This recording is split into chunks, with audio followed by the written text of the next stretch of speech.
Bhushan jewellers, अनमोल रिश्तों के लिए।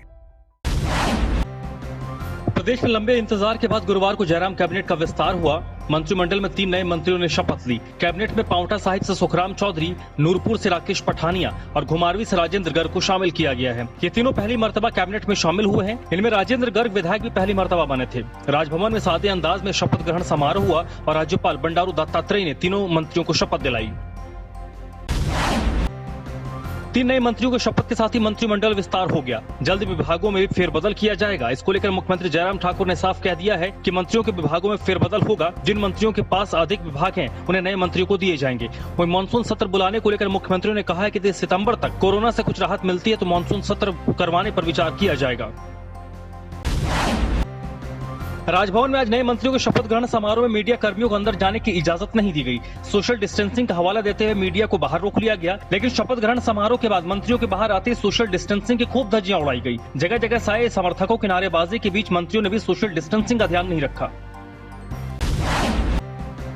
मुख्यमंत्री जयराम ठाकुर की अध्यक्षता में कैबिनेट की बैठक हुई। बैठक में 3 नए मंत्री शामिल रहे। बैठक में सीवरेज शुल्क को 50% से घटाकर 30% करने का फैसला हुआ है। वहीं जल शक्ति विभाग में जूनियर इंजीनियर के 56 पदों को भरने को मंजूरी दी गई है। ये पद सीधी भर्ती के आधार पर होंगे। इसके अलावा डीसी ऑफिस कुल्लू और चंबा में स्टेनोटाइपिस्ट के 2 पदों को भरने की मंजूरी दी गई है। इसके साथ ही मंत्रिमंडल विस्तार के बाद भाजपा विधायक दल की बैठक भी हुई। इसमें मंत्री बनने के रेस में शामिल रहे रोक-टोक मनाने की कोशिश हुई, लेकिन रमेश धवाला, नरेंद्र बरागटा, डॉक्टर राजीव बिंदल और विक्रम जरियाल इस बैठक में नहीं पहुंचे। धवाला को छोड़कर ये सभी विधायक शिमला में होने के बावजूद विधायक दल की बैठक में शामिल नहीं हुए।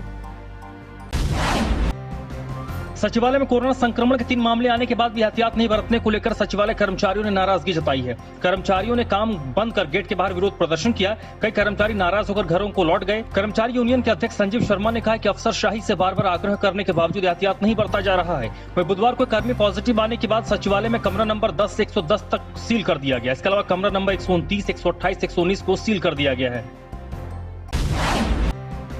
ठियोग से माकपा विधायक राकेश सिंघा ने डीसी शिमला को पत्र लिखकर संस्थागत क्वारंटीन सेंटरों में लापरवाही बरते जाने के आरोप लगाए हैं। उन्होंने कहा कि ठियोग में hotel Shimla hills international quarantine centre में 2 लोग संक्रमित पाए गए। होटल में क्वारंटीन के लिए अलग व्यवस्था की गई थी, लेकिन होटल प्रशासन इससे पूरी परिसर के भीतर स्थित हॉल में शादी का रिसेप्शन जैसे कार्यक्रम को करने को मंजूरी देकर लोगों के जीवन को खतरे में डाल दिया। ऐसे में इस बात की पूरी संभावना है कि पिछले दिनों हुई शादी समारोह में शामिल होने वाले लोगों को संक्रमण हो सकता है।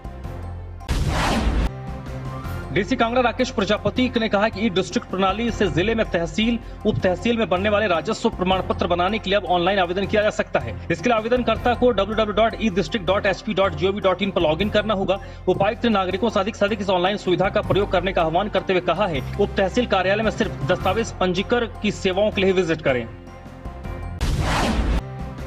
पुलिस चौकी टहलीवाल की टीम ने कार सवार 2 युवकों को 6.73 ग्राम चिट्टे के साथ गिरफ्तार किया है। चिट्टे के साथ पकड़े गए युवकों की पहचान ऊना के रहने वाले गुरदीप सिंह और हरपाल सिंह के तौर पर हुई है। दोनों सुनसान जगह पर कार लेकर खड़े थे। पुलिस ने शक के आधार पर उनकी तलाश ली तो कब्जे से चिट्टे की खेप बरामद हुई। पुलिस ने दोनों युवकों के खिलाफ मामला दर्ज कर लिया है। वहीं झलेड़ा में ट्रक ने बाइक को टक्कर मार दी। हादसे में एक युवक की मौत हो गई, जबकि एक युवक घायल हुआ है।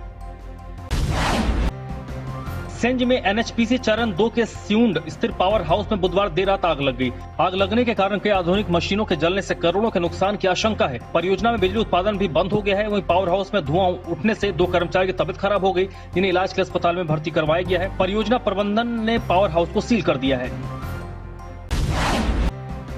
देश में कोरोना के मामले 15,83,792 हो गए हैं। 34,968 लोगों की मौत संक्रमण के कारण हो चुकी है। प्रदेश में शाम 5 बजे तक कोरोना के 2,414 मामले सामने आए हैं। प्रदेश में 1,014 एक्टिव केस हैं। वायरस से अब तक 12 लोगों की मौत हुई है।